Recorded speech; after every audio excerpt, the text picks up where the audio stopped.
Saudações, amigos e alunos do NEAF. Tudo bem com vocês? Vamos começar mais um Top Atualidades?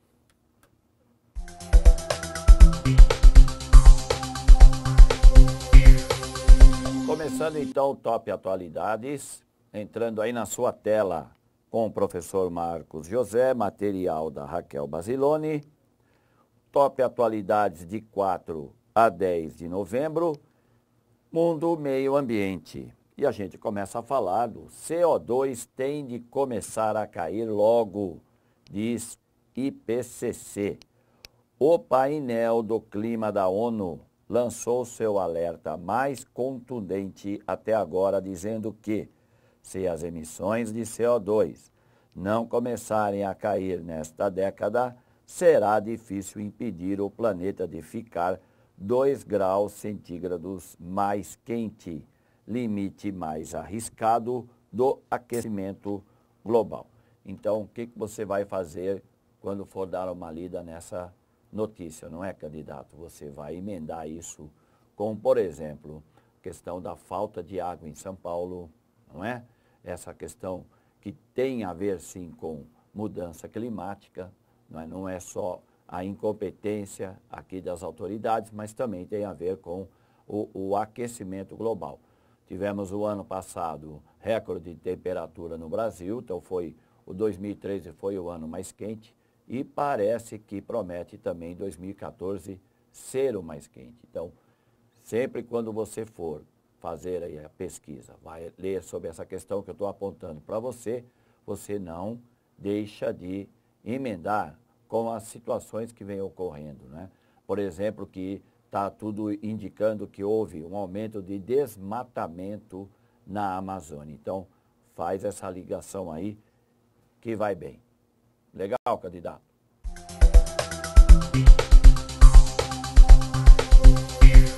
Continuando então o top. Mundo Saúde. Primeira vacina contra a dengue deve chegar ao mercado em 2015, diz Sanofi. O laboratório Sanofi afirmou nesta segunda-feira que um estudo clínico avançado mostrou que o projeto de vacina contra a dengue atingiu o seu principal objetivo e foi altamente eficaz contra casos graves da doença. Sujeita à aprovação regulatória, a primeira vacina do mundo contra a dengue pode estar disponível no segundo semestre de 2015, disse a Sanofi, não é? Que é o laboratório. Então, está aí uma boa notícia, que depois você vai ler, lógico, com calma, que a dengue, né, é uma doença que vem sempre aumentando os casos no Brasil. Isso tem a ver também com o próprio comportamento da população, que não toma lá as devidas precauções, né? Porque o mosquito da dengue, como todo mundo sabe, ele vai se reproduzindo mais rápido, principalmente na época de verão. No caso aqui, as chuvas não vêm caindo no nível que esperamos, isso vai ter uma influência na dengue, mas como tem voltado a chover aqui no Sudeste, é lógico que os casos vão aumentar. Então, observa bem essa notícia, guarda isso aí na tua memória, porque é legal.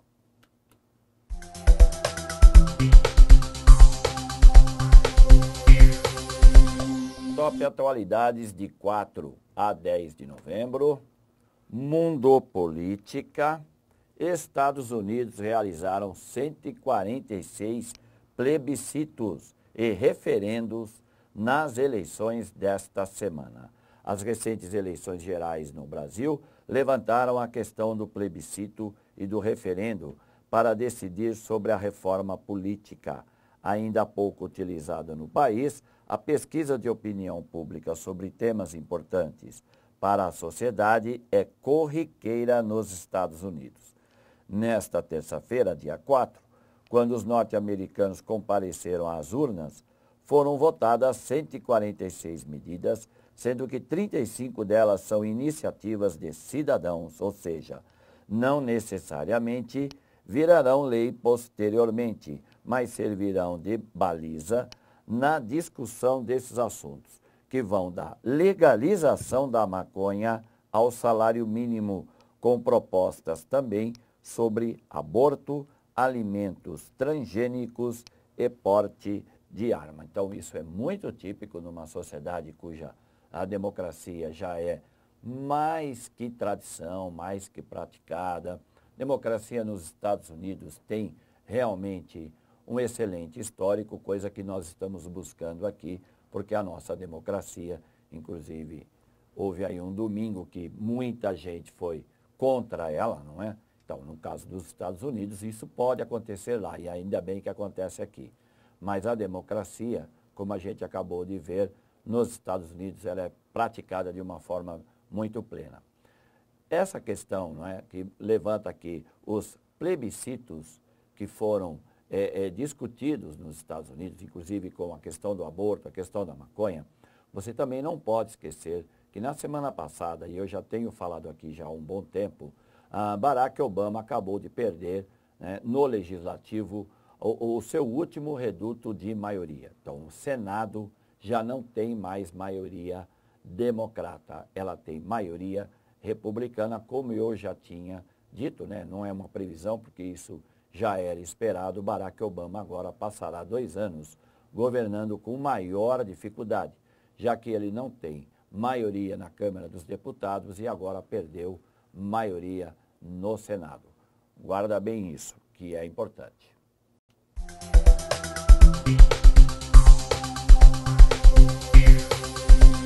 Continuando o Top Atualidades, Brasil Política, atos contra Dilma e Alckmin fecham avenidas na Zona Sul e Oeste de São Paulo.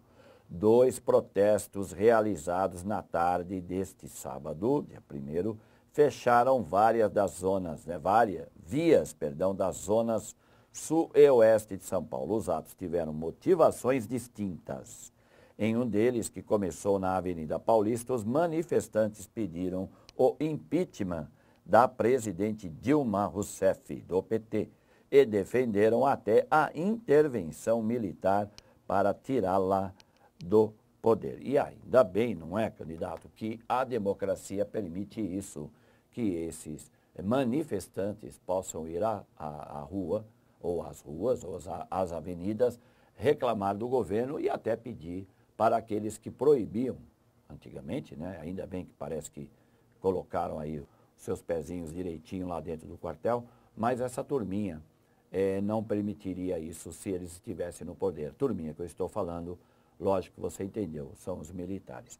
Mas parabéns para o Brasil que permite que esse tipo de manifestação ocorra, não é? Assim como ocorreu também esta manifestação, que foi permitida, né? Já a outra manifestação em Pinheiros teve como alvo o governador Geraldo Alckmin, do PSTB, e a falta de água no estado. O protesto de Pinheiros reuniu cerca de 200 pessoas. Segundo a PM, os organizadores estimaram em 500 pessoas. Ativistas responsabilizaram o Alckmin pela falta de água, né, e pediram a estatização da Sabesp. Então aí, vamos lá. Não faz muito tempo uma aluna pediu uma explicação para mim que muita gente às vezes não entende e gostaria de fazer. Como é que eu identifico um partido de direita e um partido de esquerda? E eu acabei dizendo isso para ela. Eu falei, olha, teve um sábado que ocorreram 2 manifestações. Uma contra Dilma Rousseff, pedindo inclusive a intervenção militar. A outra pedindo a estatização da Sabesp e dos serviços de água. Então, a turma que é a favor do regime militar, lógico, é direita. A turma que estava criticando Alckmin, pelo menos na sua maioria, são de esquerda. Então, esse é um detalhe que, para você que ainda não consegue entender como identificar um partido, você pode partir do seguinte: os partidos de direita, eles vão sempre falar do capital, proteger o capital internacional, as pessoas com mais grana, porque elas podem fazer investimentos, e falam muito menos da questão social. Tá? Benefícios sociais para o pessoal da direita não é bem-vindo, tá? Por Bolsa Família, não é? Agora, a turma da esquerda não. Fala sempre em salário, fala sempre em reforma agrária, proteção das minorias, mais direitos humanos e, lógico, não é? Desconfia do grande capital. Então, é por aí que você começa a identificar qual partido, né? Se é de direita ou de esquerda, não esquecendo que também existem os partidos de centro, que às vezes estão para o lado direito e às vezes estão para o lado esquerdo. Legal?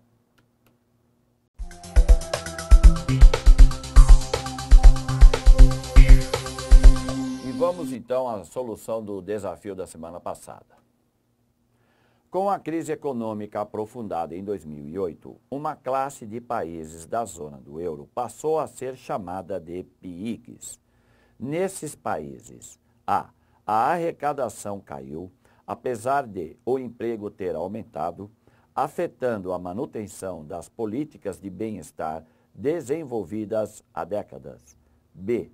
A pobreza estrutural é muito grande, já que são periferias comunitárias localizadas no leste do continente.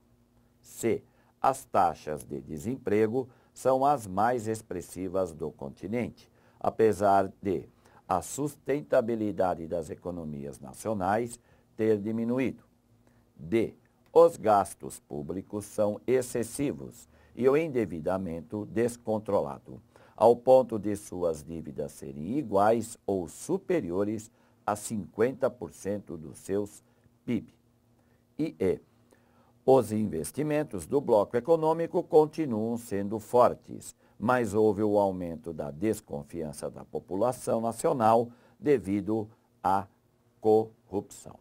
Então, vamos lá, candidato? Vamos ver se você acertou? O resultado é a alternativa D de dado, isso mesmo. A situação chegou ao ponto do presidente do Banco Central Europeu, Jean-Claude Trichet, declarar em entrevista recente que está claro que desde setembro de 2008 estamos enfrentando a situação mais difícil desde a Segunda Guerra Mundial e talvez desde a Primeira. Então, candidato, cuidado com essa história dos PIIGS. Se você nunca ouviu falar de Portugal, Irlanda, Itália, Grécia e Espanha, que são as piores economias da zona do euro, cuidado, porque a gente, no caso aqui, nosso aqui do NEAF, atualidades, temos que lembrar você sempre que a União Europeia ainda não está recuperada da sua crise econômica. Crise econômica que começou, como você também tem que lembrar, lá em 2008, não é? A crise econômica da bolha imobiliária americana, aquela coisa toda. Então, o texto que eu estou colocando aqui para você está falando disso, não é? Antes da explosão da bolha imobiliária, as coisas até que caminhavam muito bem na União Europeia, mas aí a União Europeia foi adicionando mais países à zona do euro, não é? Ou pelo menos na zona do euro, que eu digo, tá? Cuidado com isso, viu, candidato? Quando estou dizendo aqui a zona do euro, estou dizendo o bloco. A moeda euro, isso leva mais tempo. São 28 países, mas só 18 usam a moeda euro. Então, isso leva aí um tempo, ok? Então, aí esse texto também vai discutir sobre isso, como é que essa crise começou a afetar a União Europeia, principalmente a partir de 2009, tá ok? Então, você depois fique espertinho, faça uma pesquisa bem bolada sobre essa história dos PIIGs, não é? Das economias porcas lá da União Europeia, tá bom? E já emendando aqui, vamos então para o desafio dessa semana. FUVEST 2013, primeira fase. Com base nas charges e seus conhecimentos, assinale a alternativa correta. Então você tem aí, não é? O Monte Olimpo, está lá Zeus sendo expulso, 3 pontapés no traseiro, como você está vendo. E do outro lado, Bom dia, eu sou uma ruína grega. Então está aí o cidadão cumprimentando turistas que foram visitar, muito provavelmente, Atenas. Não é isso? Ótimo. Vamos então às alternativas. Apesar da grave crise econômica que atingiu alguns países da zona do euro, entre os quais a Grécia, outras nações ainda pleiteiam sua entrada nesse bloco. B. A ajuda financeira dirigida aos países da zona do euro e, em especial à Grécia, visou evitar o espalhamento pelo mundo dos efeitos da bolha imobiliária grega. C. Por causa de exigências dos credores responsáveis pela ajuda financeira à zona do euro, a Grécia foi temporariamente suspensa desse bloco. D. Com a crise econômica da zona do euro, houve uma sensível diminuição dos fluxos turísticos internacionais para a Europa, causando desemprego em massa, sobretudo na Grécia. E, graças à rápida intervenção dos países membros, a grave crise econômica que atingiu a zona do euro restringiu-se à Grécia, França e Reino Unido. Bem, candidato, espero que você tenha gostado de mais esse top. Também espero que você tenha uma boa semana produtiva, com muitos estudos e foco, e a gente vai acabar, espero eu também, não é? Nos encontrando segunda-feira que vem, tá bom? Grande abraço para todos.